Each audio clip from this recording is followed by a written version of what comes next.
25 minus 5 square plus √1 minus √2 equal to কত?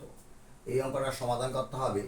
প্রথমে এটা বসা যাবে মাইনাস, তাহলে এটা ভাঙবো 5 স্কোয়ার, 5 এর পর স্কোয়ার, তাহলে 5কে 5 দিয়ে গুণ, 5 5 25, যোগ রুট তুলে দেবো 1 1, রুট উঠে গেল, মাইনাস √2।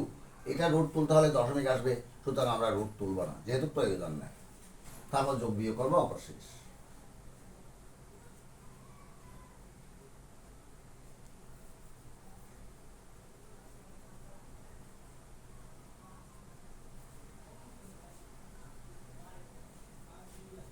পাঁচ পাঁচ 25 প্লাস 1 মাইনাস √2।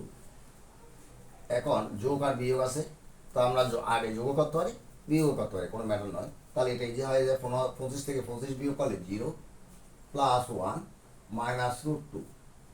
এই 0 কারোর সঙ্গে যোগ বিয়োগ হচ্ছে না, সুতরাং 0 কোনো কাজ নাই। 1 মাইনাস √2, এটার সঙ্গে এটা কোনো যোগ বিয়োগ হয় না। যোগ বিয়োগ হবে কখন? যখন রুট তুলে দেবো, দশমিক আসবে, তখন যোগ বিয়োগ হবে। আমাদের যেহেতু প্রয়োজন নাই, সেহেতু করার প্রয়োজন নেই। আনসার এখানে, অঙ্ক এখানে স্টপ করে দিলাম।